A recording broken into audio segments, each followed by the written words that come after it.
ಪದ್ಮಪುರಾಣದ ಆದಿಕಂಡದ 14ನೇ ಅಧ್ಯಾಯ.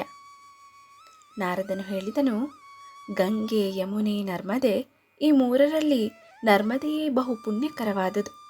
ಧರ್ಮದಲ್ಲಿ ನಿರತರೂ ಮಹಾತ್ಮರೂ ಆದ ಋಷಿಗಳು ಆ ರೀತಿ ವಿಭಾಗಿಸಿದ್ದಾರೆ.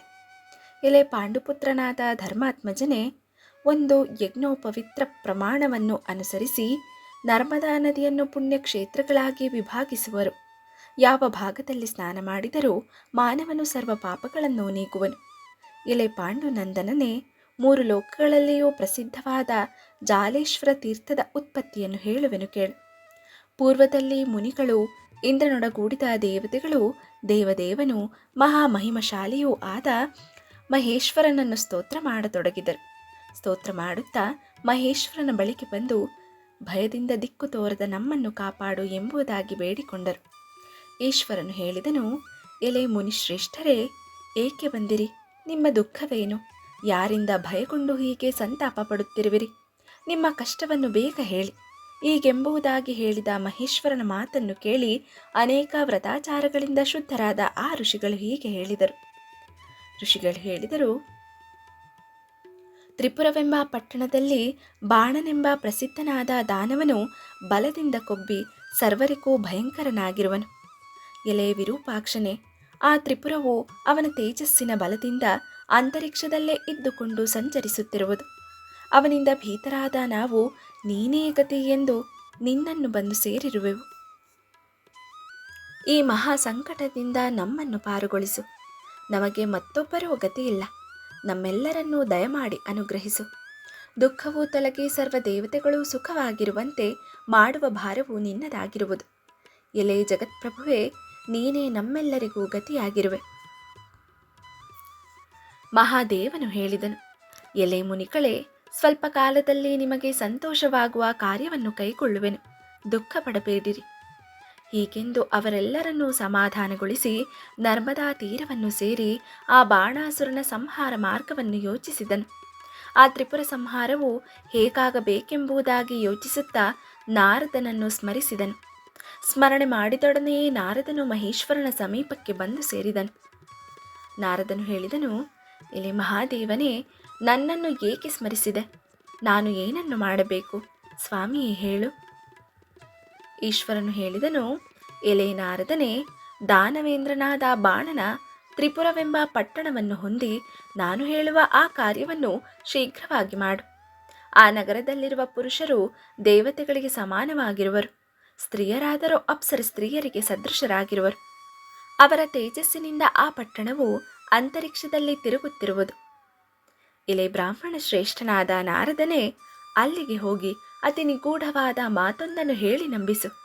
ಹೀಗೆಂಬ ಮಹಾದೇವನ ವಾಕ್ಯವನ್ನು ಕೇಳಿದ ನಾರದನು ಶೀಘ್ರ ಗತಿಯಿಂದ ನಡೆದು ಆ ಪಟ್ಟಣದ ಸ್ತ್ರೀಯರ ಹೃದಯವನ್ನು ಕಲಕುವುದಕ್ಕಾಗಿ ತ್ರಿಪುರವನ್ನು ಪ್ರವೇಶಿಸಿದನು. ಆ ಪಟ್ಟಣವು 100 ಗಾವುದ ಅಗಲವುಳ್ಳದ್ದಾಗಿಯೂ 200 ಗಾವುದ ಉದ್ದವುಳ್ಳದ್ದಾಗಿಯೂ ಇದ್ದು ನಾನಾ ರತ್ನಗಳಿಂದ ಶೋಭಿಸುತ್ತಲಿತ್ತು. ಕರ್ಣಾಭರಣಗಳಿಂದಲೂ ತೋಳು ಬಂದಿಗಳಿಂದಲೂ ಕಿರೀಟದಿಂದಲೂ ಕಂಗೊಳಿಸುತ್ತಿರುವ ಬಲದಿಂದ ಕೊಪ್ಪಿದ ಬಾಣಾಸುರನನ್ನು ನೋಡಿದನು. ಮತ್ತು ಆ ಬಾಣಾಸುರನು ಚಂದ್ರಕಾಂತ ಮಣಿಗಳಿಂದ ಕೂಡಿದ ರತ್ನಹಾರಗಳಿಂದಲೂ ನಾನಾ ರತ್ನಗಳಿಂದ ಕೂಡಿದ ಸೊಂಟಪಟ್ಟಿಯಿಂದಲೂ ಚಿನ್ನದ ಉಂಗುರದಿಂದಲೂ ಶೋಭಿಸುತ್ತಲಿದ್ದನು. ಹೀಗೆ ಶೋಭಿಸುತ್ತಲಿರುವ ಆ ಬಾಣನು ನಾರದನನ್ನು ಕಂಡೊಡನೆಯೇ ಪ್ರತ್ಯುತ್ಥಾನ ಮಾಡಿ ಮರ್ಯಾದೆಯಿಂದ ಮುಂದೆ ಹೇಳುವಂತೆ ಹೇಳಿದನು. ಬಾಣನು ಹೇಳಿದನು, ಎಲೆ ಬ್ರಾಹ್ಮಣ ಶ್ರೇಷ್ಠನೇ, ನಾರದ ಮಹರ್ಷಿಯಾದ ನೀನು ತಾನಾಗಿಯೇ ನನ್ನನ್ನು ಅನುಗ್ರಹಿಸಲು ನಮ್ಮ ಮನೆಗೆ ಬಂದಿರುತ್ತೀಯೆ. ಅನುಗುಣವಾಗಿ ಅರ್ಘ್ಯಪಾದ್ಯಾದಿಗಳನ್ನು ಸ್ವೀಕರಿಸು. ಈ ರೀತಿ ಗೌರವಿಸಿ ಬಹುಕಾಲದ ಮೇಲೆ ದರ್ಶನ ಕೊಟ್ಟಿರುವ ಈ ನಾರದ ಮಹರ್ಷಿಯನ್ನು ಉಚಿತವಾದ ಆಸನದಿಂದ ಸತ್ಕರಿಸಬೇಕೆಂಬುದಾಗಿ ಹೇಳಿ ಸಿದ್ಧವಾದವುಗಳೆಲ್ಲವುಗಳಿಂದಲೂ ಸತ್ಕರಿಸಿದನು.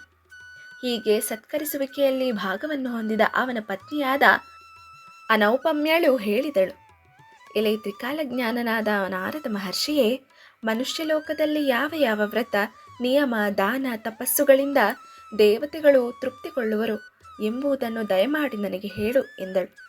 ನಾರದನು ಹೇಳಿದನು, ಎಲೆ ಅನುಪಮ್ಯಳೆ, ತಿಲನಿರ್ಮಿತವಾದ ಧೇನುವನ್ನು ವೇದಾಧ್ಯಯನ ಮಾಡಿದ ಬ್ರಾಹ್ಮಣರಿಗೆ ದಾನ ಮಾಡಿದರೆ ಸರ್ವ ಸಮುದ್ರಗಳಿಂದಲೂ ನವದ್ವೀಪಗಳಿಂದಲೂ ಕೂಡಿರುವ ಭೂಮಿಯನ್ನೇ ದಾನ ಮಾಡಿದಂತಾಗುವುದು.